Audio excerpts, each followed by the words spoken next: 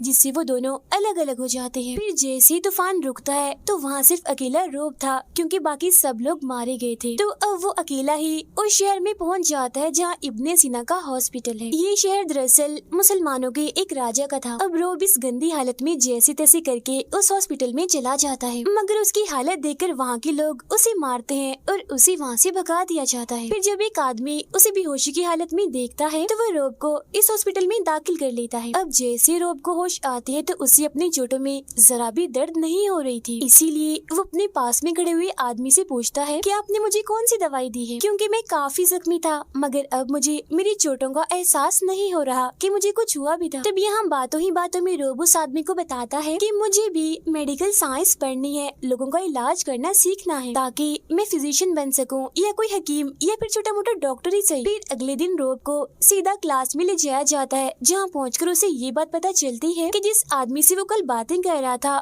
وہ اور کوئی نہیں بلکہ ابن سینا ہی ہے، جہاں وہ اپنی کلاس میں فزکس، فلسفی اور اس طرح کی اور بھی بہت ساری چیزیں پڑھاتے ہیں. یہاں روب کو کافی کچھ سیکھنے کو ملتا ہے. اسے پرانے مشہور سائنٹسٹ کے بارے میں بھی پتا چلتا ہے. یہاں اس کی 2 لڑکوں کے ساتھ دوستی بھی ہو جاتی ہے. بہت جلد روب کو یہ بات پتا چلتی ہے کہ جو لڑکی اس کی دوست بنی تھی وہ مری نہیں ہے بلکہ ابھی زندہ ہے. مگر بہت جلد اس کی شادی ایک کافی بڑے آدمی سے ہونے والی ہے اور وہ آدمی اس لڑکے کی فیملی سے ہوتا ہے جو روب کا دوست تھا. تو اب یہ جان کر روب کو کافی دکھ ہوتا ہے.